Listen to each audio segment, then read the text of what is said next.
Foundation for Defense of Democracies. I'm FDD's president, founder, Cliff May. I know most of you, met a lot of you. I'm glad you're here. Today's event marks the release of a major new FDD report, Maximum Pressure 2.0, a plan for North Korea. The report offers an actionable and multifaceted plan focused on the denuclearization of North Korea. Today in North Korea, we have a young, mercurial, brutal and ruthless despot, Kim Jong Un, armed with nuclear weapons and ballistic missiles. He is using both to threaten America and America's allies. You may have seen reports early in the week in the Washington Times that a high-level defector from North Korea sent a letter to President Trump. The defector warned the administration that Kim Jong Un is unlikely to give up his nuclear weapons absent significant additional pressure. Consistent with the recommendations in FDD's new report, which will be discussed today, the defector urges all-out sanctions and what our report authors call information and influence operations. While we understand that people of good faith may disagree on the path forward, it's clear that U.S. policy over decades by Republican and Democratic administrations alike has failed to achieve significant progress towards the denuclearization of this threatening regime and this threatening dynasty. FDD, you may know, has launched 3 centers that seek to integrate elements of American power in order to achieve better results for America's national security. Our new report benefits from the work of all 3 centers. It provides detailed, actionable recommendations for American policymakers. We will hear today from experts with experience in intelligence, cyber warfare, defense, and sanctions to help build a holistic picture of what a maximum pressure 2.0 policy against North Korea needs to look like. I want to note that today's program is one of many we host throughout the year. For more information on all our work and our areas of focus, we encourage you to visit our website. That's just fdd.org. We're glad to be joined today by a distinguished audience of diplomats, representatives from Congress, the Department of State, the Pentagon, active duty military personnel, many experts from the policy community and media. Most of this audience knows that FDD is a nonpartisan policy institute. We take no foreign government money, no foreign corporate funding. I'll also note that today's event is on the record and will be live streamed, recorded, and it will be broadcast on C-SPAN.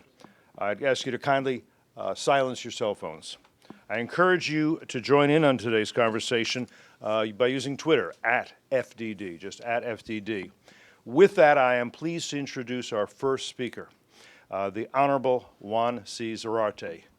Wickedly brilliant and always charming, Juan is the chairman and co-founder of FDD's Center on Economic and Financial Power. He also serves as chairman and co-founder of the Financial Integrity Network. Prior to that, Juan was Deputy National Security Advisor to President George W. Bush. Please join me in welcoming Juan Zarate.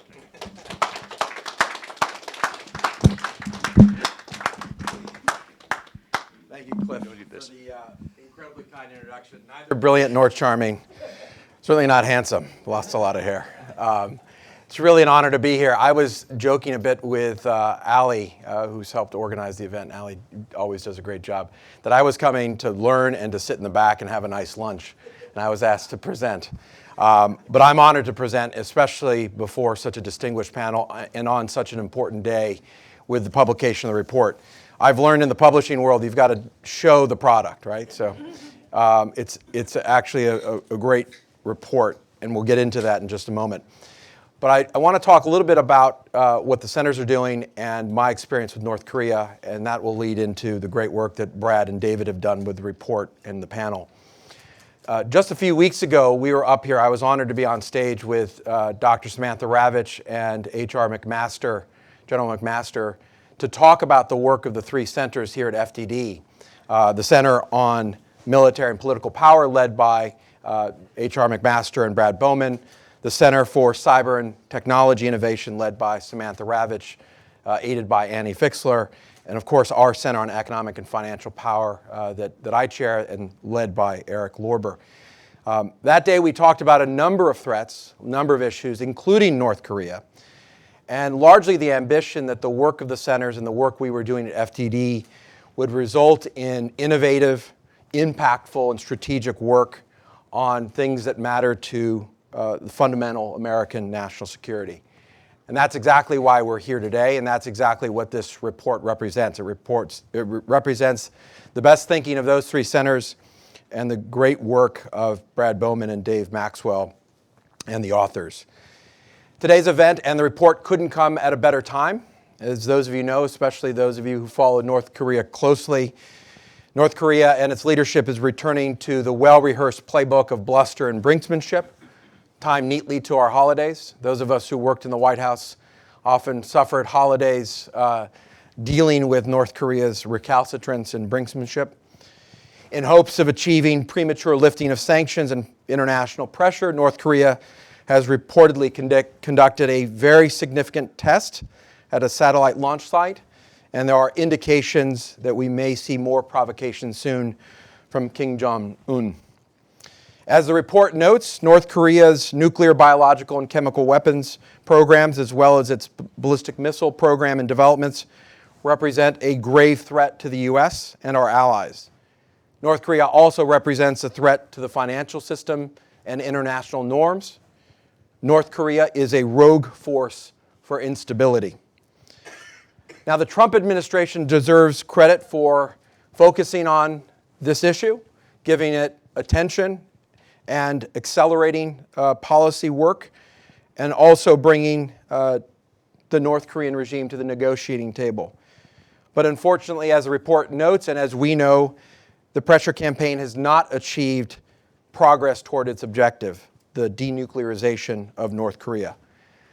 And so for these reasons, now more than ever, we need sober and clear thinking, we need good analysis, and we need specific recommendations to think about a plan B and next steps, and that's what this report does. Washington sometimes struggles with the idea of broad long-term strategies or integration of all elements of national power in pursuit of strategic objectives. But the intent of this report is to break those orthodoxies and those approaches and to think collectively and constructively about what that means. I was very fortunate in government to work at the Treasury Department and the White House on these issues, as some of you may know. When I served in the administration, one of the things we tried to do was to pierce through some of these paradigms and orthodoxies. The orthodoxy that North Korea can't be sanctioned or pressured anymore. The idea that we had thought through all of the potential vulnerabilities and elements of pressure that were possible. And in fact, when we looked at the map of the world and North Korea's economy, its dependencies, there was recognition that there was much more to be done in terms of what those dependencies and decision-making looked like in Pyongyang and what we could do to affect that decision-making. It's precisely that led to the interagency efforts to look at the range of North Korean vulnerabilities, in particular in the illicit finance context. It's what led to the Section 311 action against Banco Delta Asia in September of 2005, and what led, I think, to the most significant pressure put on North Korea, at least in that period, and to the diplomacy that then followed. And for those of you who remember that episode, for 2 years thereabouts, North Korea began and ended every nuclear negotiation with, "We want our money back. We want the pressure relieved from those actions." And so the ability to bring all elements of national power together for a sustained pressure campaign, to do so in a way that breaks through some of these orthodoxies, is really important, especially as North Korea returns to its classic playbook of requiring concessions without conceding or honoring its own commitments, something this report talks a good bit about. So this Maximum Pressure 2.0 report delineates the right next steps. The report has chapters on diplomatic, military, cyber, sanctions, and information tools of power.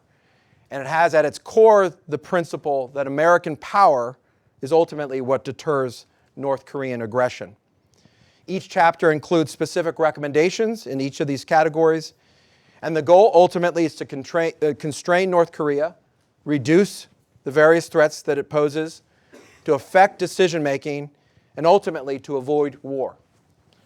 When considered together, these recommendations do provide a plan B that this administration, and perhaps others to follow, should and can implement without delay. So once again, I'm very proud to be a part of FDD, proud of the centers that we've built, proud of this concept of bringing innovative thinking together for real world solutions for the American people and our allies. I look forward to hearing from David Maxwell, his summary of the report in more detail, and then hearing the panel discussion to be moderated and led by Brad Bowman, who is also the co-editor and author of the report. With that, allow me to hand it over to Dave Maxwell, a senior fellow here at FDD, a co-editor and author of the report, Army veteran, patriot, and one of Washington's leading experts on North Korea. David?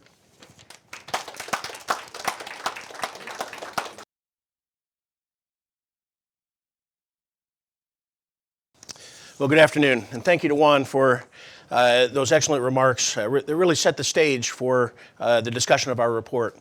And before I provide an overview, let me say that I'm here representing a great team that collaborated on this report. First, as noted, our Senior Director for the Center on Military and Political Power, Brad Bowman, who will moderate the panel.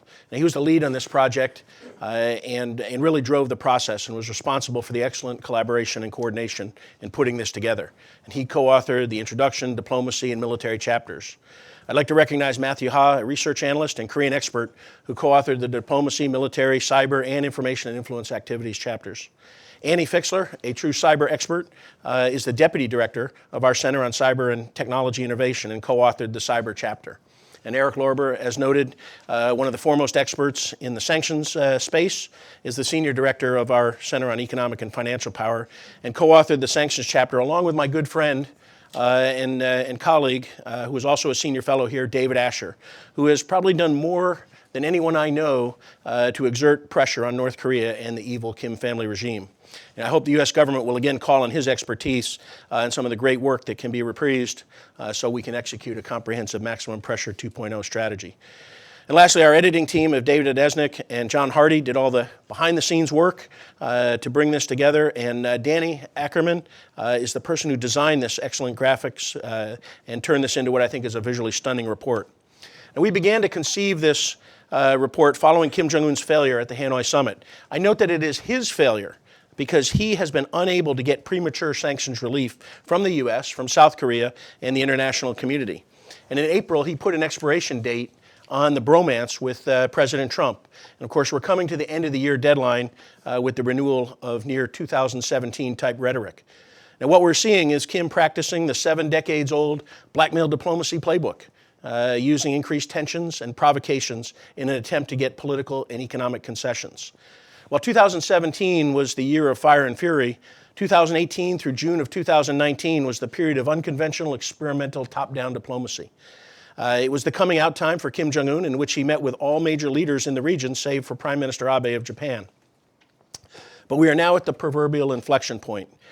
What will happen on January 1st, 2020? What will Kim say in his New Year's address, and what will be his next provocation? We offer this report to the White House and the Blue House policymakers, and specifically to the ROC-U.S. Strategy Group established last year by our U.S. and Korean Special Representatives Stephen Biegun and Lee Do-hoon. The combined strategy group is the key to ensure that we move forward in a synchronized way that serves ROC and U.S. alliance interests. This report is based on 2 new assumptions to replace those we have made for the last 25 years from really 3 camps of Korean security practitioners. One camp believes that concessions will lead to denuclearization. Another camp believes that coercive external pressure will lead to denuclearization. And of course, the third camp argues for the right combination of both. However, it is very possible, very likely, that Kim has no intention of denuclearizing, and our strategy must reflect that fact. Our report assumes no outside pressure alone will cause Kim to make the right strategic decision in return for a brighter future. We assume it is only when Kim faces a significant internal threat that will cause him to recalibrate. He must realize from that internal threat that the threat of possessing nuclear weapons is greater than giving them up. And until he feels that internal pressure, he is unlikely to ever change. Now, external pressure can and must be must contribute to this condition, but as it now stands in Kim's calculus, he needs nuclear weapons for survival, and specifically for defense against the U.S., to support his blackmail diplomacy, and his ultimate objective, which of course is unification of the Korean Peninsula under the domination of what I like to call the guerrilla dynasty and gulag state. And that's, of course, in order to ensure regime survival. Which this leads to the second assumption. We see no evidence that Kim has abandoned the 7 decades old regime strategy to use subversion, coercion, extortion, and when the conditions are right, the use of force to achieve unification. Now, we assume he will not give this up in response to the current or any policy. Now, as an aside, Kim believes the conditions will be right when the U.S. alliance is ended, when U.S. forces are removed from the Korean Peninsula, and extended deterrence and the nuclear umbrella over South Korea and Japan are eliminated. Coincidentally, this is also the description of both the security guarantee that Kim demands, as well as the definition of the end of the U.S. hostile policy. The ROK-U.S. alliance must view North Korean actions through the lens of the regime strategy. And we must also recognize the inherent ideological conflict on the peninsula. On the one hand are the shared values of the ROK-U.S. alliance: freedom and individual liberty, liberal democracy, free market economy, and human rights. On the opposite end are the Kim family regime values, which of course are Kim Il-sungism and Juche, the socialist workers' paradise, Songun and Songbun, and the denial of human rights to keep Kim Jong Un in power. And really at the core, this is political warfare. Kim Jong Un is using all elements of his power, particularly his illicit elements, to sustain his leadership and to survive, to be recognized as a nuclear power, to subvert South Korea, and ultimately to dominate the peninsula.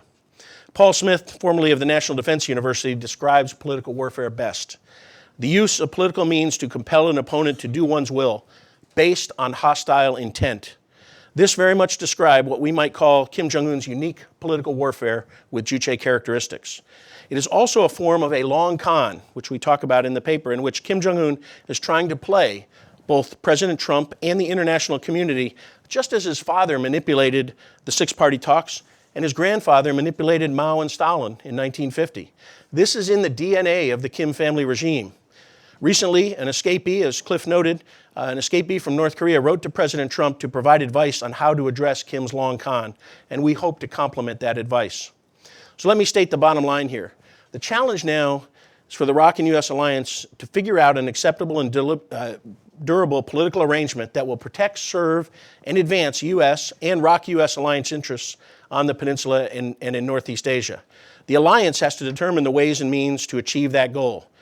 These must include new international diplomatic efforts, military enhancements, supporting cyber activities, defense and offense, enhanced sanctions enforcement, and a robust information and influence activities campaign, including a strong focus on human rights. The ROK-U.S. Strategy Working Group must carefully develop a new strategy, a Plan B or Maximum Pressure 2.0, based on the recognition that Kim Jong Un may never agree to denuclearize and will always seek to dominate the peninsula. Now, I'd like to highlight some of the key concepts and recommendations from each of the instruments of power described in our report. While we are recommending a Maximum Pressure 2.0 strategy, we want to give every chance for diplomacy to work. We support the U.S. effort to influence Kim to make the right strategic decision in return for a brighter future. But this must be done through substantive working-level negotiations without prematurely lifting sanctions until the North both negotiates in good faith and takes substantive steps towards denuclearization. There must be no more summits until working-level negotiations produce an agreement. At the same time, the U.S. must continue to take the lead in the effort to crack down on the regime's illicit activities, global illicit activities, and human rights abuses, such as the employment of overseas slave labor. The UN deadline for the return of North Korean slave laborers is December 22nd, and if countries do not comply, we of course recommend UN and other action. We must make sure that Kim understands that all military options are always on the table. We need to strengthen regional diplomatic cooperation and implement an effective public diplomacy campaign, and again, make human rights a priority. And we must also target Chinese and Russian obstruction and sanctions evasion activities in support of the North. There can be no degradation of the military commitment to the alliance to deter North Korea from attacking the South. The alliance must maintain the capability to rapidly and decisively defeat the North Korean People's Army should Kim Jong Un order an attack. Since President Trump unilaterally suspended and postponed combined ROK and U.S. military readiness exercises, we have seen no reciprocal action from the North. South Korea negotiated the Comprehensive Military Agreement to reduce tensions along the DMZ, and while there was initial compliance, such as removing guard posts in the DMZ and demilitarizing the Joint Security Area at Panmunjom, there have been no confidence-building measures in the North to correspond to the ones being implemented by the ROK-U.S. alliance. As we speak today, 1.2 million personnel, military personnel of the North Korean People's Army are conducting the annual winter training cycle from December through March. This is a larger training exercise than all the annual ROK-U.S. combined training events. So in short, we need to strengthen the ROK-U.S. combined military posture and exercise program, address the one-sided aspect of the Comprehensive Military Agreement, and also stabilize the ROK-U.S. burden sharing process while strengthening our ballistic missile defense. Now, North Korea's all-purpose sword of cyber operations has provided the regime with myriad capabilities and are a key element in the regime's asymmetric toolkit. It gives the North the ability to strike relentlessly, as we say in the report, from theft of funds to manipulation of cryptocurrencies, infrastructure attacks, espionage, and social media activities. Cyber warfare will be an important force multiplier in war. Now, the U.S. has taken an aggressive stance on cyber defense with the North, but the North's capabilities continue to grow, and they continue to wage cyber attacks. Public attribution, exposure of cyber activities, and legal actions do not deter the regime. The U.S. and ROK need to initiate offensive cyber operations, impose additional sanctions, and pressure other countries, particularly Russia and China, to dismantle the cyber operations networks operating in their territory. The ROK and U.S. should create a permanent cyber task force to develop a combined strategy for operations, exchange cyber intelligence, and prepare offensive and defensive options. Finally, the alliance should create a cyber defense umbrella that declares a significant cyber attack will trigger ROK and U.S. obligations under the Mutual Defense Treaty. Now, since 2016, the United Nations and the U.S. Congress have implemented a comprehensive sanctions regime, and 2017 was the height of sanctions enforcement and arguably contributed to bringing Kim Jong Un to participate in the unconventional experimental top-down diplomacy initiated by both Presidents Moon and Trump. However, since 2018, following the euphoria of the Singapore summit, there has been an erosion of sanctions enforcement, particularly by China and Russia. And the North has had some success in evading sanctions, especially through its illicit activity networks of Office 39. Now, let me highlight just a handful of the comprehensive list of recommendations from our report.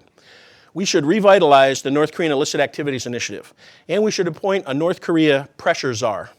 We must designate the leadership of major Chinese banks who are enabling sanctions evasion and fully implement the provisions of the Countering America's Adversaries Through Sanctions Act regarding North Korea. We need to target joint ventures that facilitate sanctions busting and step up maritime interdictions. Now, North Korea's propaganda and agitation department is the key to sustaining Kim Jong Un's legitimacy and controlling the regime's narrative, both internally and externally. However, the U.S. and South Korea have rarely aggressively and effectively employed the information instrument of power. There is a saying among U.S. military psychological operations professionals that it is easier to get permission to put a Hellfire missile on the forehead of a terrorist than it is to craft a message and get permission to put an idea between his ears. This has to change. It is time to employ an effective information influence activities campaign against the three target audiences: the regime elite, the second-tier leadership, and the Korean people living in the North. Information activities by defector organizations show that the propaganda wall of the North can be penetrated. Now is the time to empower our information and influence strategists and practitioners to focus on what Kim Jong Un fears most. As Dr. Jung Pak often asks, who does Kim fear more, the U.S. or the Korean people? I would say it's the Korean people in the North armed with information and in particular knowledge of the South. Now, to implement an information influence activities campaign, we recommend the following. Develop a combined ROK-U.S. organizational structure to facilitate information and influence activities and aggressively target the regime and its legitimacy, as well as increase the exposure of Koreans in the North to the outside world. We should establish a Korean Defector Information Institute to harness knowledge and experience of defectors to assist in developing correct themes and messages. The Institute will inform policymakers and strategists and evaluate plans and policies based on detailed understanding of the regime and the Korean people in the North. The Institute will also serve as a beacon to encourage defections, particularly from members of Office 39 with knowledge of the regime and its finances. So in conclusion, the U.S. and the ROK-U.S. alliance cannot allow the status quo to persist. We will give Kim Jong Un the opportunity to make the right strategic decision through diplomacy, but we know that he will not change his strategy and his need to keep nuclear weapons unless there is an internal threat to drive him to do so. But it is his long-term strategy to dominate the peninsula that is the most difficult problem. He is executing political warfare with Juche characteristics to support his long con, to play President Trump and President Moon and the international community so that he can remain a nuclear power, so that he can subvert the ROK and dominate the peninsula.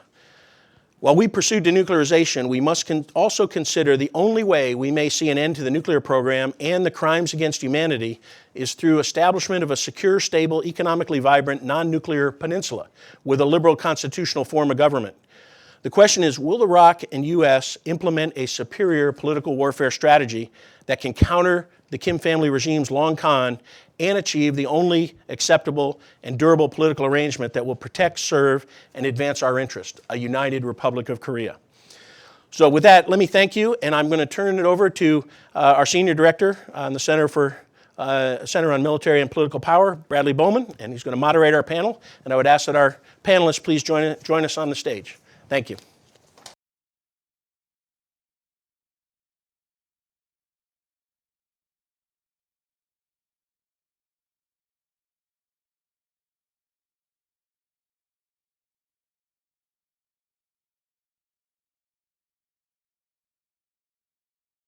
Great. Thank you so much, David, for that excellent overview of the report. Thorough. Thanks also to Cliff and Juan. As David mentioned, my name is Brad Bowman, a Senior Director of the Center on Military and Political Power here at FDD. I want to welcome our audience, warmly welcome you and everyone watching online, and also thank C-SPAN for being here.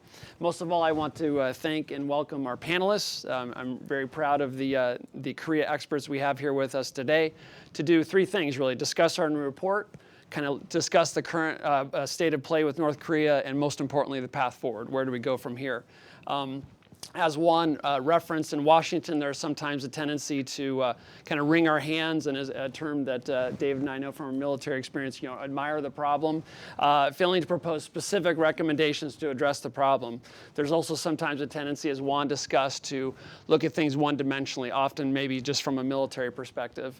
I'm proud, in my view, this report suffers from neither of those maladies. We certainly do discuss the nature of the North Korean problem, but most importantly, we really try to provide sincere, serious, actionable recommendations that can be employed using all the major tools of U.S. national power.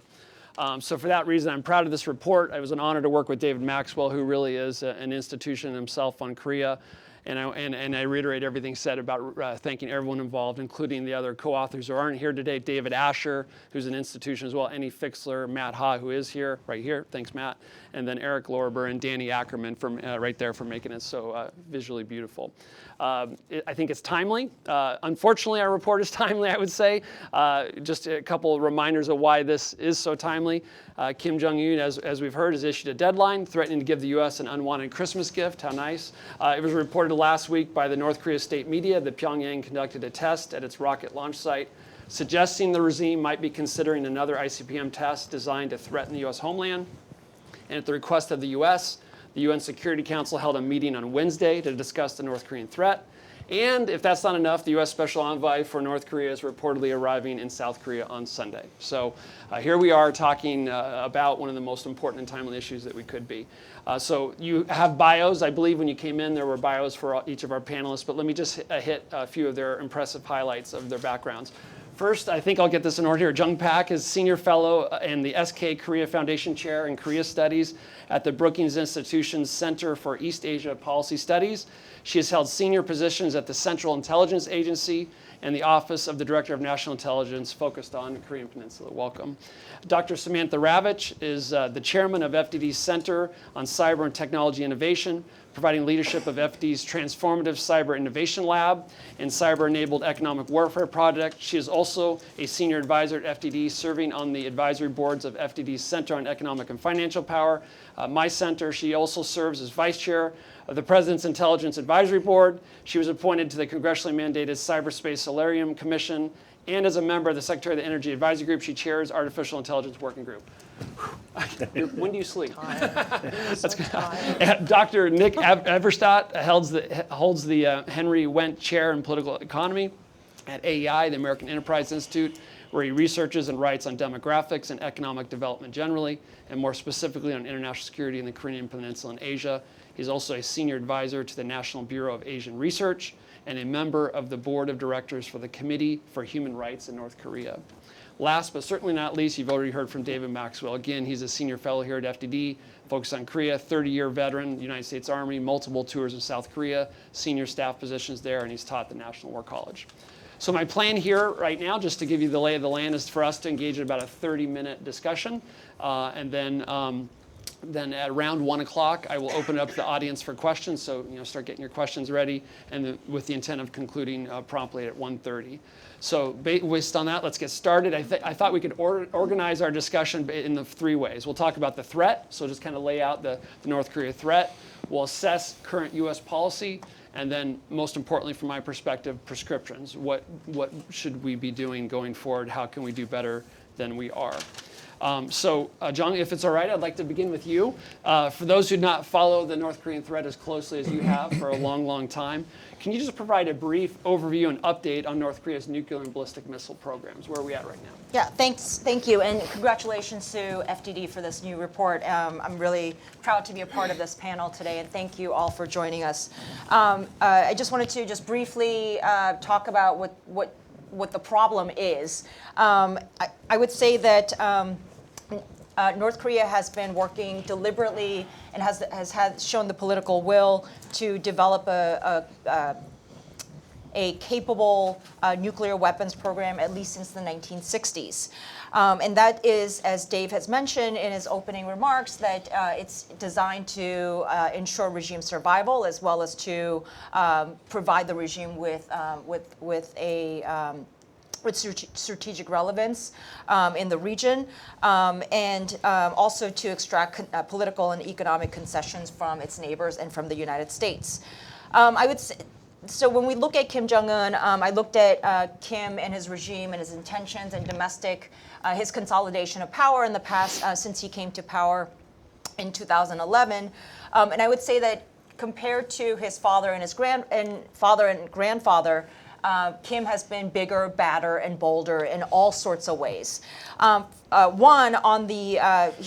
He inherited an advanced nuclear weapons program that he has improved and has shown that he's very willing to demonstrate. Kim, in the past few years, has tested 100 ballistic missiles, which is over 3 times more than his father and grandfather combined. He's conducted 4 of North Korea's 6 nuclear tests.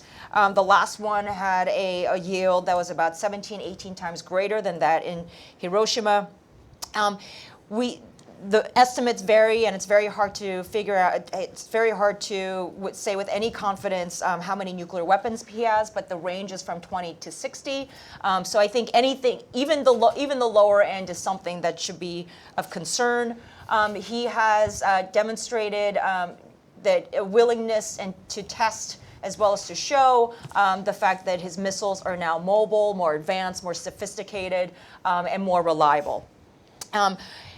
In addition, I would say that in addition to the nuclear weapons program, Kim has shown a willingness to use the chemical and biological weapons in his inventory. He has used it to kill his half-brother in Malaysia in 2017. Finally, he has been willing to use cyber attacks against a U.S. entity, as we saw in 2014. And so I think all of these are all of the tools of coercion that Kim has in his possession. And I think the strategic environment is much different now than we had before Kim Jong Un, in that he has developed and tested 3 ICBM missiles, or tested 3 ICBM missiles, as well as a willingness to potentially step up provocative actions. So I'll stop there, that the threat is much bigger than we expected and anticipated, and that this is a very different strategic environment.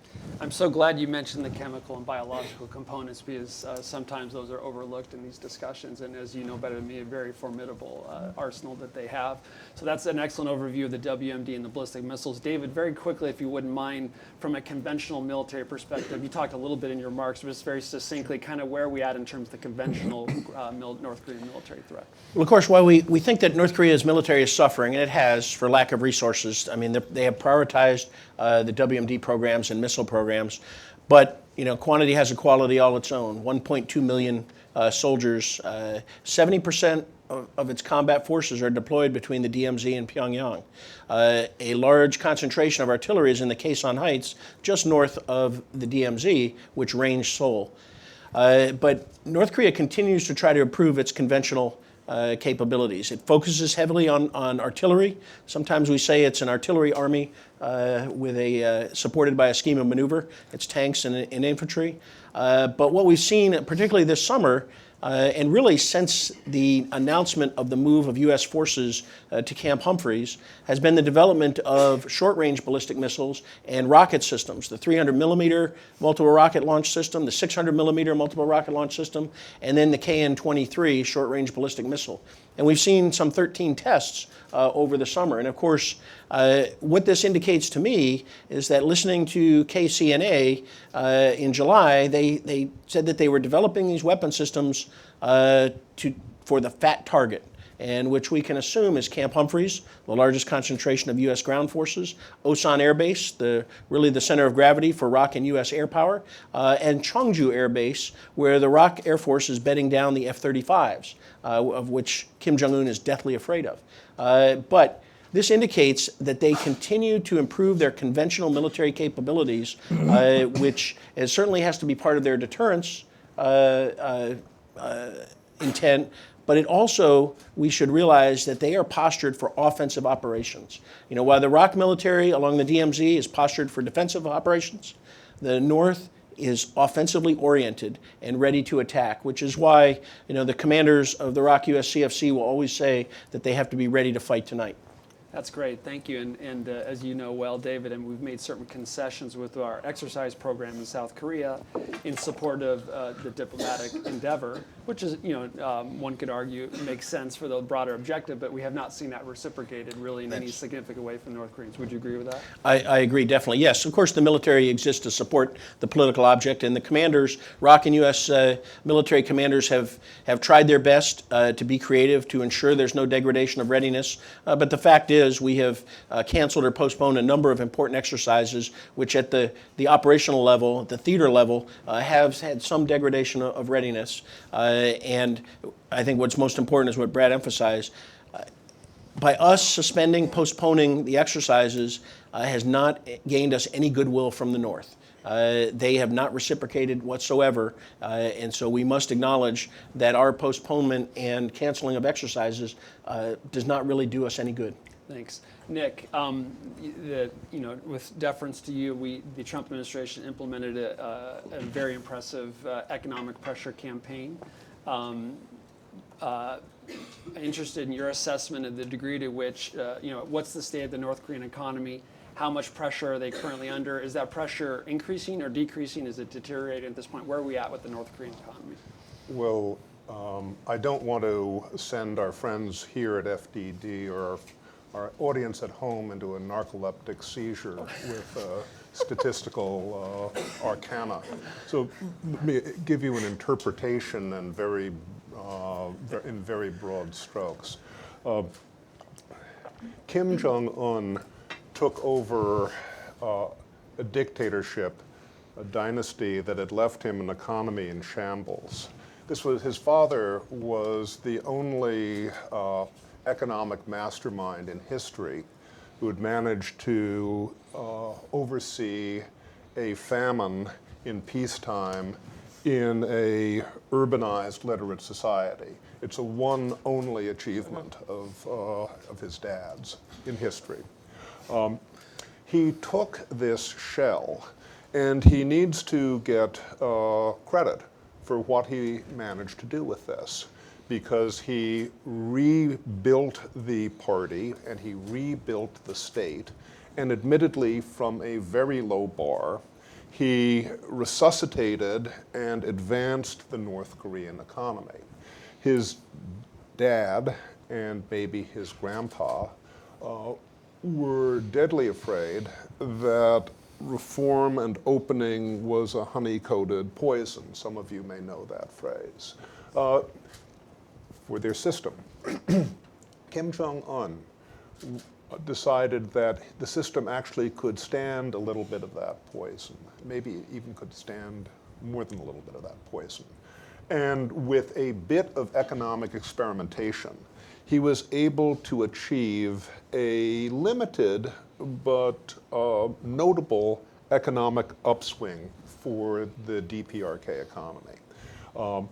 From a growing consumer sector, his regime took a bite.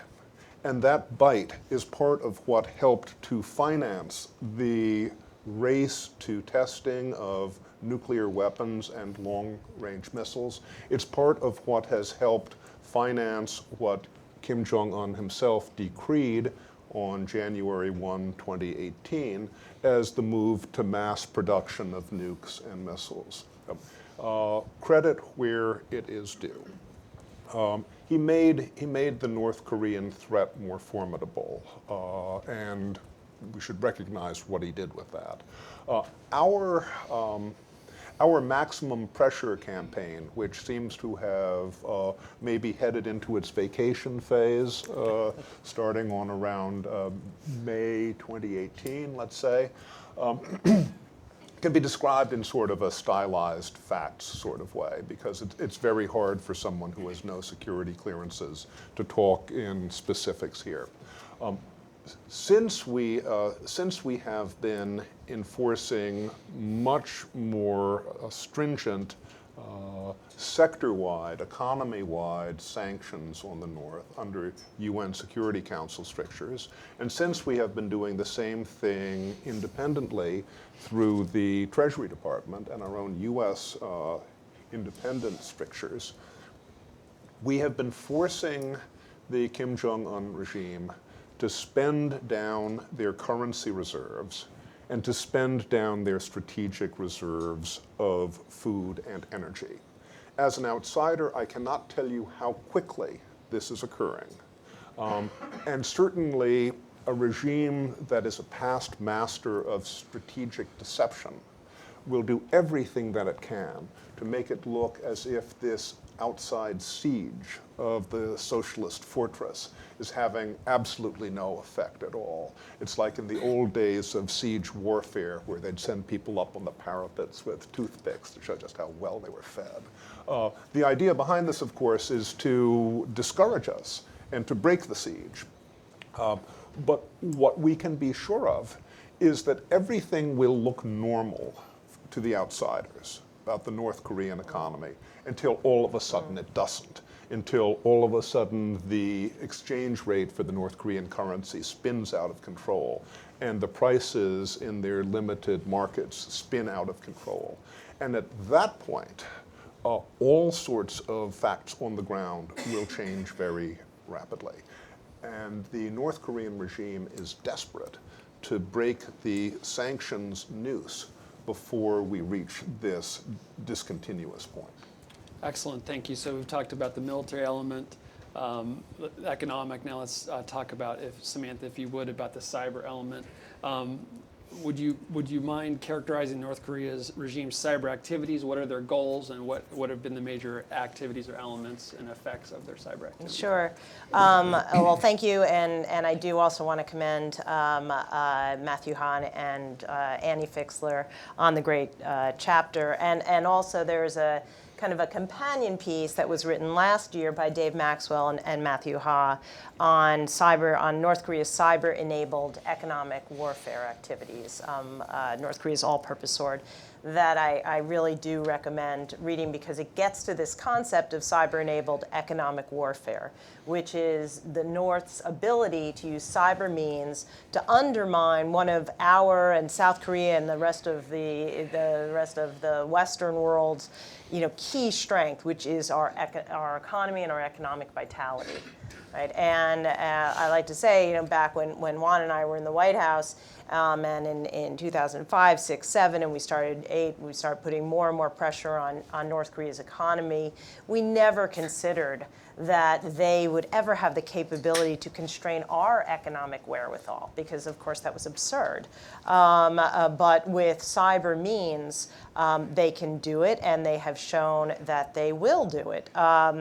I was going to characterize North Korea's cyber capabilities as saying they're good and getting better, but I actually like your configuration, Jung, on they're bigger, bolder, and badder. So I'm going to take that, but I'll give you credit. We think they're, first of all, number-wise, we think that their cyber force is somewhere around 6,800 open source numbers on trained cyber specialists. That's about equal to the U.S. Cyber Command. Okay, so we're thinking numbers by numbers. But what are the purpose? So clearly they think this is very important. What is the purpose, and where have we seen it play out? The first is steal money. Right? Hundreds of millions of dollars they have stolen to date. Bank heists, Bangladesh bank heist, crypto thefts, ATMs, locking down ATMs, stealing ATMs, money from ATMs. So hundreds of millions of dollars in successful attacks. Unsuccessful, maybe $2 billion. Right? If they had actually done what they tried to do, $2 billion over the last number of years. Now, that number is even more impressive when you think that their military budget may be $10 billion, their GDP may be $40 billion, right? 20% on top of what their existing military budget they want to increase by thievery. And we know it's not a choice of guns or butter in the North Korean economy. They don't care about butter for the rest of their population. It can all go to guns. So clearly stealing money is a major purpose. Stealing secrets, war plans, ways that especially the Republic of Korea works with its partners. APT 37 from 2014 to 2017 clearly showed that was what they were after, how the South Korea, the United States, and our partners work together. We're seeing more and more Lazarus as another big state enterprise, North Korean state enterprise, cyber force. Now, potentially, it's coming out working with other Eastern European partners. Again, they want to understand how we work, what we do, how we do it, to be able to undermine it if and when they need it. And that gets to the third piece, which is sowing panic. Right? This is a great tool in their arsenal.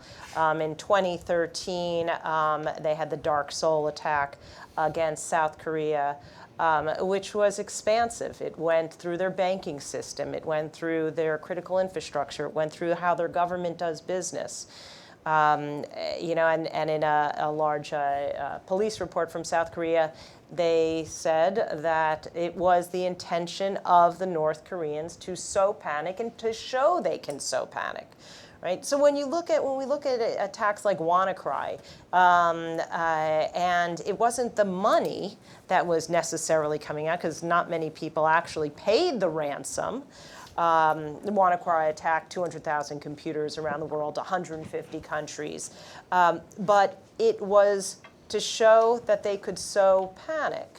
Now, couple this with if there were indeed an escalation in crisis, And all of a sudden, you have broad-based populations in South Korea, in the United States, across Europe, and across Asia, not being able to get into their ATMs, not being able to hear messages from their government. How do you think that affects a population, and what would that population put pressure on their democratically elected governments to maybe back off pressure? You know, maybe not go as far as we need to do to protect us all. So that's a very quick overview. Again, money, stealing secrets, war plans, strategies, and sowing panic, I would say, are the three big areas. Excellent, thank you.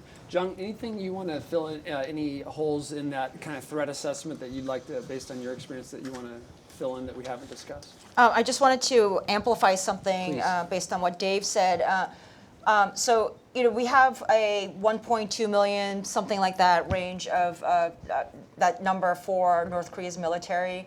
But I would also say that, you know, so North Korea has this, what looks like a gigantic military, but they're also very underfed, and most of them are doing things like construction work. They're doing agricultural duties. They're doing lots of things that are not related to the military. So I don't want to make North Korea seem out to be this giant, just juggernaut of military might. And I know that Dave and we've talked about this before. But I would also say that Kim has been intent on improving those capabilities. So in addition to some of the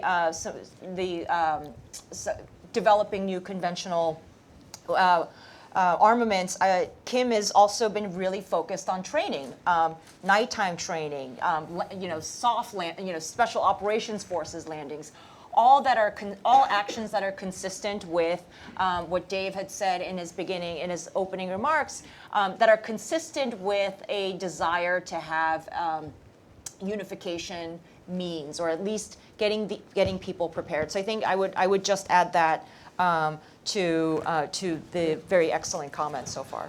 So if we want to be not gracious, we would say, one might say the Trump administration's policy thus far has failed. If we want to be more gracious, we would say it hasn't succeeded yet. So however we want to put it. But if we say, let's go with the more gracious version, it has not yet succeeded. Nick, why has the current approach toward North Korea not succeeded yet? Well, I think we have to give the Trump administration its due. On balance, over the past 3 years, the Trump administration policy towards threat reduction in the DPRK, I think, has been more successful than that of any previous administration since the North Korean nuclear crisis began. Now, some people may say I'm holding the Trump administration to a very, very, very low bar, and I suppose that's true. That being the case, I think what we can see is that the Trump administration brought out new instruments that previous administrations had not really experimented with, and put the silverware and the cutlery on the table that we would need for a real advance in this sort of area. It's there. And I think it is promising if we wish to pursue it. Again, to give the Trump administration its due, the argument, I think, can be made, and it's a respectable argument, that the only possible way of achieving what we mean by a denuclearization of the North would be by having the one and only decision maker in the dictatorship agree to such a path. And we had the experimentation with top-level diplomacy that we've seen over the last year and a half. It looks to me as if the North Korean leadership has absolutely no intention whatever of denuclearizing in our definition of that meaning. They have a different definition of denuclearization, which involves the United States breaking its alliance with the South, moving out of the South, and opening the South for unconditional unification from the North. I don't kind of like that definition of denuclearization. So it seems to me that we can use the sorts of tools which the administration got into place in the first year and a half of the administration. And if we get a little bit smarter with some of the excellent analysis and strategy which you and your colleagues have laid out, could hardly be more timely than it is now, I think we can see a path towards threat reduction. Thanks, Nick. David, very succinctly, if you wouldn't mind, why have we been unsuccessful in shaping Kim Jong Un's cost-benefit analysis to get him to make tangible commitments at the negotiating table related to milestone metrics and so forth on his nuclear weapons program? What's the main reason? You said succinctly? Yeah, if possible. All right, I'll be as succinct as possible. Yeah. Kim Jong Un. Yeah. And I think that's really his mindset, his strategy, and he really knows nothing else. And so, he's following in the footsteps of his father and his grandfather. And I think that their strategy is, as I said, in the regime's DNA. And I don't think they can really deviate. Although, as we've noted, he's done things bigger, better, and bolder. He's made a lot of tactical changes. But I think he's still following the same strategy that has existed for the Kim family regime. And so when we talk about failure, possible failure of our policy, and really the policies of all past administrations, they're not really our failures. The reason for failure is the existence of the Kim family regime and its strategy and objectives. Thank you. So shifting to our third and final category here in the remaining moments for our discussion before we open to the audience, focusing on prescription going forward, and accurate prescription depends on good diagnosis. So we've had a bit of a diagnosis. Jung, if you could advise decision makers on critical elements or components of a more effective policy toward North Korea going forward, what would you emphasize? I would emphasize building and rebuilding and enhancing alliances. I think what we've seen in the past 2 years is an extreme bilateralism where you have a hub and spokes model of symmetry. So you have North Korea, US, North Korea, South Korea, North Korea, China. And one of the things that what is so damaging of the damage of extreme bilateralism is that it makes it easy for North Korea to take advantage of national rather than international priorities, and to take advantage of the policy priorities of individual countries rather than denuclearization as a goal. So I think what the the Trump administration has shown us is that the leader-to-leader thing was fine. It was interesting to try, but that it really feeds into into North Korea's efforts to divide and conquer.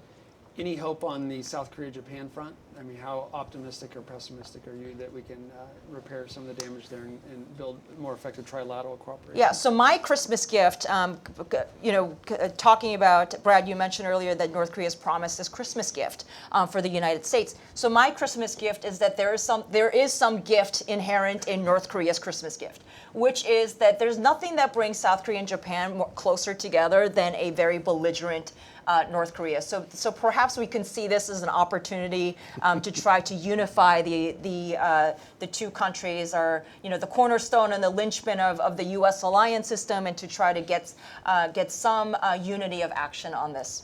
Nick, one critical component of a more successful policy toward North Korea that you'd emphasize?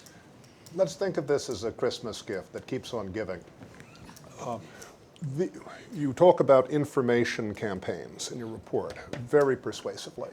The most powerful political communication instrument in the world at this moment is the tweet feed by President Donald Trump. Can you imagine what would happen? Can you imagine the effect in North Korea if President Trump should start to tweet maybe once a month, maybe every month, to the North Korean people? We know about your oppression. We know about the corrupt regime that's leading you. We know about the political camps. This is not going to last forever. Have courage. During the Reagan era, people in the Gulag heard about Reagan's speeches. How long do you think it would take for tweets from President Trump to reach the oppressed North Korean people? You want to change the lay of the ground? You could do that in 35 minutes. David, wouldn't it be consistent with the best traditions of American foreign policy and also in our national security interests to help highlight to the North Korean people that they deserve better on human rights from their regime? Absolutely, and I think that's really key. And really, to build on Nick's great example of President Reagan, his advisors advised him to forego human rights in return for arms control negotiations, and he refused to do that. And he emphasized human rights along with arms control negotiations. And I think that's really important because not only is human rights a moral imperative, it's a national security issue. As I said, Kim Jong Un denies the human rights of the Korean people, has instituted this Songbun system, which is just designed to oppress human rights in order to stay in power. And of course, they're exploiting prisoners in the gulags to mine uranium and to do all kinds of activities to support the regime, to include overseas foreign workers. And so, and then the other thing is that the Korean people in the North really don't know that they don't understand human rights the way we do because they've been so indoctrinated. Now that's breaking down because of information and what a friend of mine calls psychological paralysis, indoctrination versus the outside information about the outside world. It's necessary to get that information to them. But they really have to overcome a lot with how they have been indoctrinated. And I think it's a responsibility for the free world to emphasize the importance of human rights. And that's got to be a part of our diplomacy, part of our strategy, and part of an information influence campaign to let the Korean people know that we care. Thank you. Samantha, would you like to add anything? Yeah, no, I would. Thank you. On cyber and cyber beyond, because first of all, cyber underlies all of this, right? All of the systems, all the way they communicate, all of what they do. Being on something that Juan had said, breaking the orthodoxy, we do need to break the orthodoxy on how we are looking to contain and constrain on cyber and beyond. Deterrence, we need to move into a different world and a different way of deterrence against North Korea in cyber. Deterrence by punishment. Not just cyber, but sanctions and beyond. We probably need to be thinking about different ways to showcase our capabilities in this sector. I mean, if you want to deter by punishment, the other side needs to know how they will be punished. Very clearly, very obviously. There isn't really an analogy to an above-ground nuclear test, but I can tell you, 30, 40, 50 years ago, it really focused the mind of the adversary when they understood our capabilities. Public attribution. It is something the Trump administration has done in terms of calling out China on this, publicly attributing China to helping North Korea in some of their endeavors, calling out very specifically other North Korean cyber activities. So deterrence by punishment, deterrence by denial. We, and I would suggest our friends in South Korea need to be doing much more to be able to deny what North Korea is trying to do against our systems, against our economies, against the brave escapees that went to South Korea, and then the database, the South Korean database that held information on these people that have escaped from the horrors of North Korea was exploited and breached, victimizing these people all over again, right? So we have to have much better systems in place, deterrence by denial, and then deterrence by entanglement. And I don't mean entanglement necessarily with the North Koreans. We need to picking up on working with our allies and friends. I think the analogy in some ways can be the great work of the Proliferation Security Initiative back in 2003, a global effort to stop WMD trafficking. 105 countries have stepped up to the plate on this, notably not North Korea, China, Iran.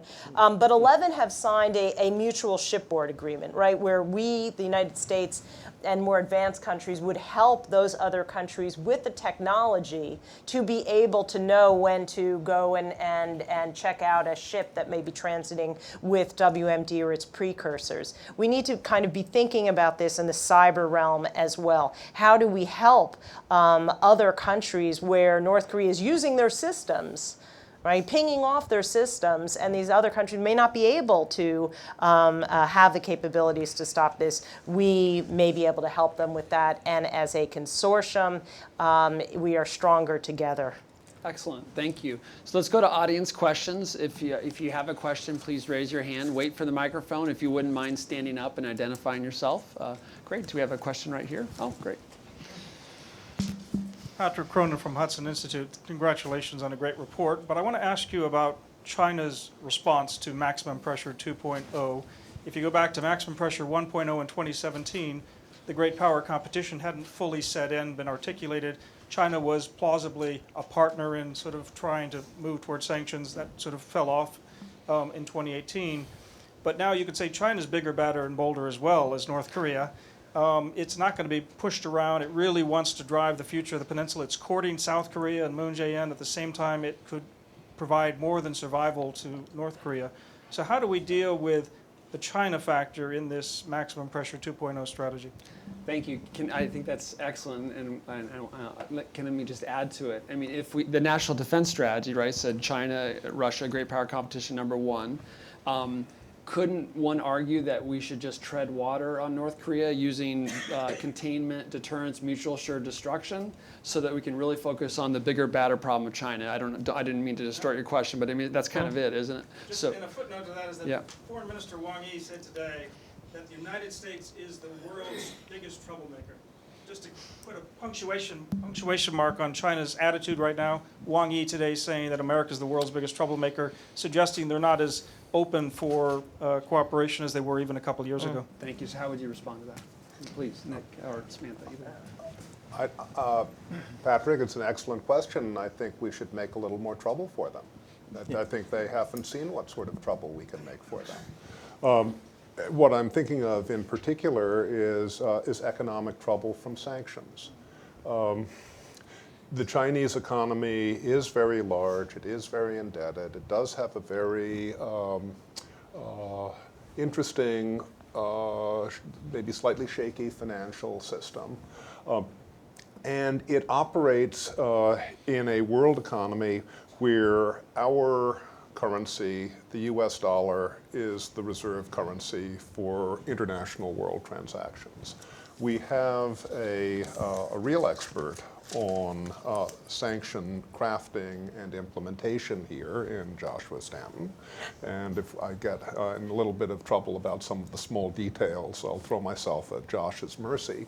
But in broad strokes, what I think we need to recognize is that that Chinese international economic activity has a higher proportion of activity denominated in dollars than does India or Brazil.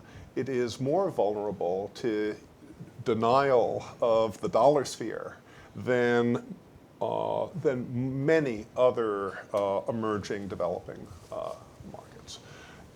Which is to say that for many of the malfeasant Chinese firms, being caught as a violator, sanctioned as a violator, and denied the privilege of participating in the dollar sphere is essentially a death sentence. And we have been curiously, to me, cautious about helping some of these Chinese firms meet eternity. But I think that we could establish our credibility in fairly short order if we were willing to help, let's say, I don't know what the right number is, a dozen medium-sized or larger-sized Chinese firms pass to the hereafter. We wouldn't need to do quite as much with Russian firms, I think, because the Russian situation is a little bit shakier. But we have much more leverage than we seem to recognize. Yeah, I would just say that China's relationship, not just with the United States, but with a growing number of countries and populations around the world, is growing more contentious on human rights. The million people or more they're keeping in concentration camps, on the IP theft around the world, or the greatest problem in terms of being able to own the intellectual property that people create, on the environment, on the debt trap that they're creating across countries around the world, and of course on their cyber attacks against critical infrastructure and elsewhere. And I would say, do they really want to add North Korea to that list to be, even more with this growing list of contentious problems? Really add North Korea if we call it out, like, Beijing, you really want to side with North Korea, a country no one likes? Adding that to your list of problems that you're going to have to start to really unwind. I think a lot can be done to potentially peel them away because they don't want to add it even to their troubles. David? Let me just take a different perspective on that. And Patrick, you brought up the national security strategy, national defense strategy, great power competition. But the strategies talk about the two revisionist powers, the two rogue powers. We add North Korea and Iran to China and Russia. And what I think is really interesting is that China, Russia, are connected to North Korea, but North Korea is also connected to Iran. We haven't talked about proliferation and North Korea's extensive proliferation around the world. But my point is, I think we have to look at, and even though Samantha said, China doesn't want North Korea as another problem, I also think China and perhaps Russia are exploiting the Korean situation for their purposes. And so Korea is the shrimp among whales, that geographic location, the center, around many great powers. I think it is a problem that we can't ignore. We can't go back to strategic patience, and we can't say we've got to deal with China and Russia, because I think China and Russia will exploit the North Korean situation to try to undermine us. And I think Wang Yi's statements today were clearly an effort to do that, by trying to put the blame on us, and that's one way that they're exploiting North Korea for their purposes. Jung, anything to add, Jung? No. Okay, all right, next question. Yes, right here. Hi, I'm Hyun Kim. I'm the political military advisor to UN Command and USFK, and Combined Forces Command in Korea. First of all, I'm so honored to be here today because it is not only just timely topic, but this is necessary topic that we had to have for several decades, because we never had this maximum pressure ever. And but my question will be one thing, that how can we make this device a recommendation for the maximum pressure to DPRK? How can you realize this? How can we make it really real as into the policy? And I think it has to be maybe through the international community help, because like Dr. Park mentioned, that North Korea is very smart enough to make it as a normal state, normal nation, making bilateral with US, bilateral with Korea. But we don't have to be played that way. And how can we really proceed maximum pressure to the PRK? Thank you. So just adding to that, maybe can the Trump administration implement this in an election year next year? Will the Moon administration in South Korea support it? And what do we do when China and Russia try to obstruct it? In other words, can we actually implement this thing? Anyone? Yeah, I'll take that. Really, your reframing of the question, Brad, just really hit on it, and you really identified it in your question. It is leadership. That's one word. And it's really going to take leadership, American leadership, South Korean leadership, really to harmonize the international community to do this. We have to want to do this, and we have to appreciate the context. We have to understand the problem. We have to develop an approach, but it takes leadership to do that, and we have to have the strategic will to do this. And I think it's going to be tough in election year, and not only election year in the United States, but elections in South Korea as well is going to impact. But we can't neglect this. We've got to put forth this proposal, and we've got to recommend that President Trump, President Moon demonstrate leadership. And really, when you look at it, it's really President Trump, President Moon, and Prime Minister Abe as well from an alliance structure. It really takes our alliance structure to be able to do this, and with that, to bring in as much of the international community as we can. But it is leadership. It's going to take leadership. Nick? I absolutely agree that working with allies is optimal and having a broad, deep alliance is best. But if we need to be unilateral, we can be unilateral. Because North Korea fell into a trap. And it isn't even clear that our friends in the Kremlin and Beijing understood the trap when it was being formed. The trap is the thicket of sanctions that the UN Security Council has put into place. Because as those sanctions have been set with a timeline of eternity. And so long as one member of the Perm 5 vetoes a vote to release those sanctions, they stay there forever. We've got that one vote if we have the nerve to use it.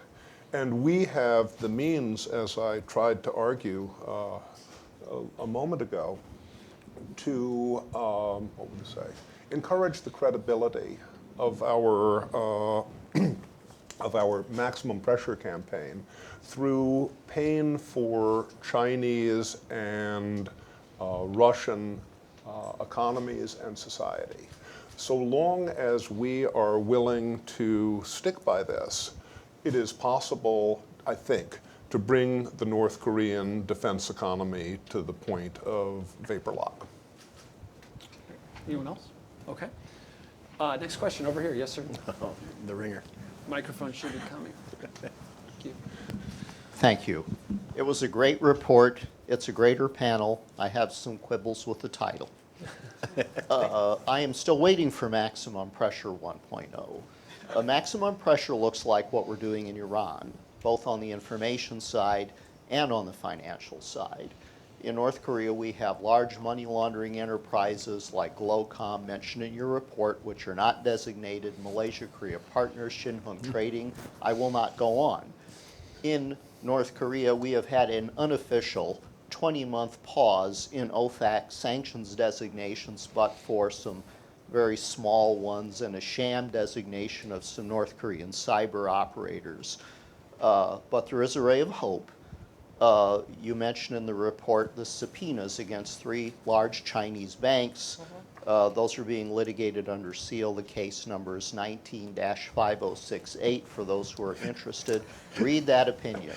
That explains exactly what the answer is with regard to China and how we can make the Chinese financial sector too scared to help break the sanctions. So I congratulate you on an excellent report.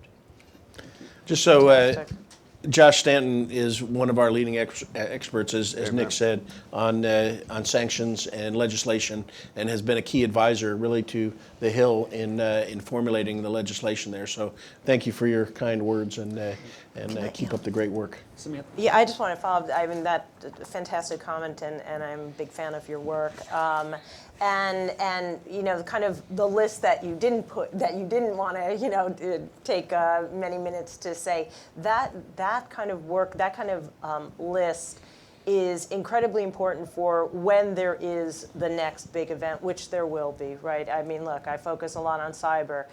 There will be, probably sooner rather than later, a major cyber event, a major cyber incident, whether purposefully or it gets out into the wild like not Petya, but banks will feel the effect, critical infrastructure will feel the effect, and these are the kind of things that we have to immediately be able to take on the shelf and put into practice. And we know how sometimes this works, that it only takes the crisis to get the things done that you need to, but you have to be pre-positioned. So the work that you're doing, and clearly the work that the team here is doing, some of it we have to understand is pre-positioning to put into effect as soon when we can. And just let me, go ahead. Please, No, Nick. go ahead. jump If you in. have I just want to add to what Dr. Ravich is saying. We are focused on, the media is focused on reports at Sohae missile launch facility, at Pyongyang, the nuclear test site. North Korea is masters of denial and deception, and they're showing us things. what is it that they're not showing us and what's going to happen? And one of the things I do worry about, we all think there's going to be a missile launch, nuclear test, some big Christmas surprise, but what if it's a cyber attack? And that's, where are we not looking, where are we not focusing on? And that's where I think we probably ought to focus. John? So couple of things. One is, I think it's hard to practice what we preach, and that's the hard part, which is how do we stay consistent on pushing for human rights? How do we create an alternative vision for North Koreans? So the tweets, I think that's a great idea, right? But then what's on the other side of the tweet? It's just a tweet, right? So I think the North Koreans, one of their biggest weapons is the fact that once defectors go to South Korea, they don't have fantastic lives. The biggest news to hit in the past couple of months was a 42-year-old defector woman and her 6-year-old son who had starved to death in their apartment in Seoul, and that no one had noticed until a bill collector went in and saw their decomposing bodies. And so this made all the rounds in South Korea, almost certainly made its rounds through. So information goes both ways. Lots of information goes into North Korea, right? It's not just the good stuff, but also the bad stuff. So I think a lot of the bad stuff that defectors have a really hard life outside of North Korea, despite the image of milk and honey, that I think we have a problem, sticking true to our principles and our values, and also that of South Korea as well, that there is the fact that there is very little support for defectors and very little incentive for the North Koreans to leave. I wanted to say a big amen to Brother Stanton over there. If you don't know freekorea.us, his blog, you should. It's indispensable. One of our partners in crime, who's not in the room at the moment, is Professor Bruce Bechtel. I wanted to mention him because his work on the North Korea-Middle East connection, I think, is absolutely indispensable.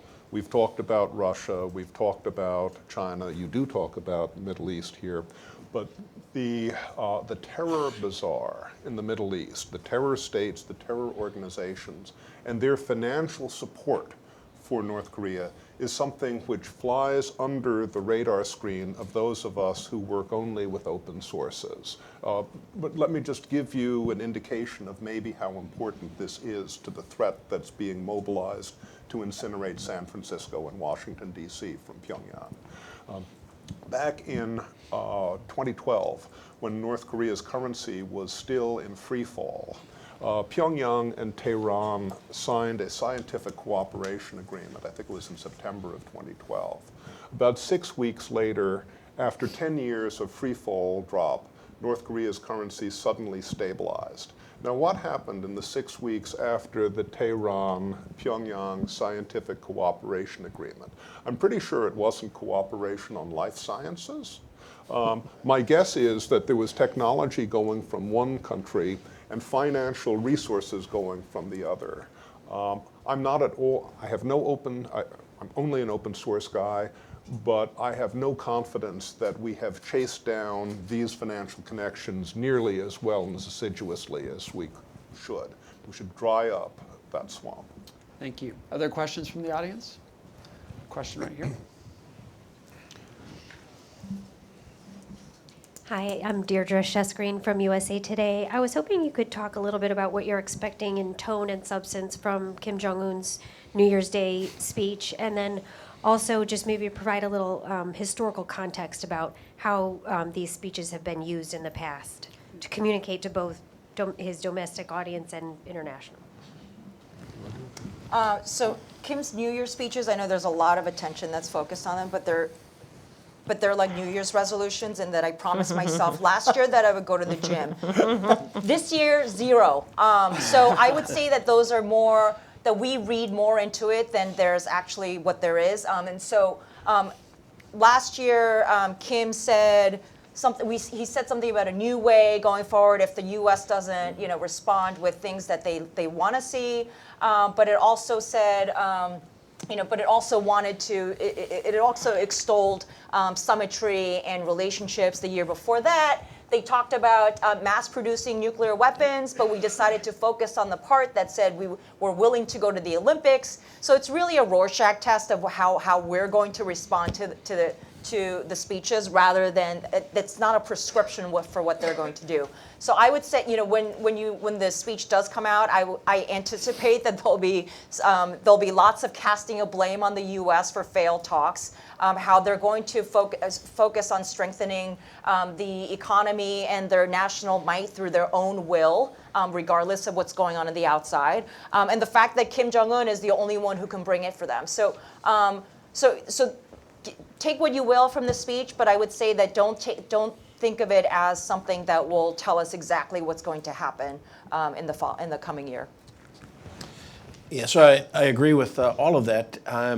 North Korea has always been masterful at getting something for nothing.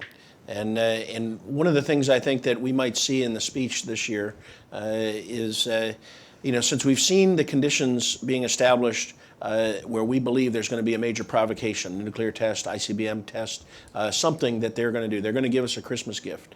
A counterintuitive interpretation is that maybe they'll do nothing. And one of the things that I've been thinking about is that in the speech he may say that he's going to give us a concession of not conducting a provocation and then make a demand for something in return. And that may be what is happening right now.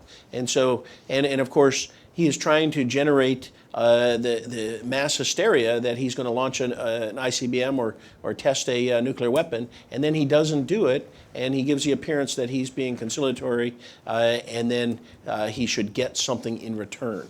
And so we might see that. Now, I'm not downplaying the possibility of a nuclear test or missile launch or a cyber attack, but Kim plays the long con. And he is, and again, masterful at denial and deception. And we're focused on one thing, and he may do something completely different. Okay, one last question from the audience in the back there, please. Daniel Rankin from The Economist. I think you've painted a very convincing picture of the bigger, badder, bolder side of things and the master of deception. But what gives you any confidence that the maximum pressure will actually work? You haven't really said much about the vulnerabilities of Kim and where he might actually be inclined to make any sort of concession or retreat in response to this policy. Great question, thank you. Samantha, vulnerabilities? David? To me, it's, as I mentioned, it's the internal threat. I think that's where it really has to be generated. He is not going to change based on our external pressure. But our external pressure, a holistic approach, cyber, sanctions, military diplomacy, and information, to really create the conditions inside of Pyongyang that's going to force him to change. If he doesn't feel that internal threat, if there's not something inside Pyongyang that forces him to change, he is not going to change. And they haven't changed for 70 years, and I think that's really the only way. And so maximum pressure has to be that external pressure to generate an internal threat inside the regime elite as the only way for him to make a decision to denuclearize, or something comes after. Yeah. The only thing I'd like to add to that, and I completely agree with David. Since Secretary Perry kind of lost the chance to turn back the clock in the early 1990s on the conventional and otherwise threat from North Korea, we've really tried everything, right? We've tried all different types of pressure campaigns. So pressure 1.0, there were pressure campaigns prior to that. And we only saw North Korea in fits and starts getting bigger, bolder, and badder. The cyber element, though, is interesting because for them to use it and for them to attain the capabilities they want does open them up to connectivity issues that flow both ways. Right? This is not just one way for them to be able to do what they're trying to do. So there potentially could be new vulnerabilities that are opened up by the very case that they want to use this tool, and that tool requires them to get on global networks. Last word. So I would say that North Korea, despite the image of North Korea as the hermit nation, this very isolated country, they rely on the outside world to conduct cyber attacks. They can't do it inside; they have to do it through other means. Josh Stanton mentioned Glocom. That's a Malaysia entity. North Korean diplomats and the tens of thousands of overseas laborers and the trade that they require with China to generate revenue for the regime, all of that is outside. The 1.2 million Chinese tourists that go into Korea and spend lots of money, that's all coming from the outside. So I think despite this notion of North Korea as isolated and hermetically sealed, they require interactions with the outside world to sustain the regime. Unfortunately, we've run out of time. Thank you all for joining us. Please join me in thanking our panelists. And I hope you all have a good afternoon. Thank you again for coming. Thank you.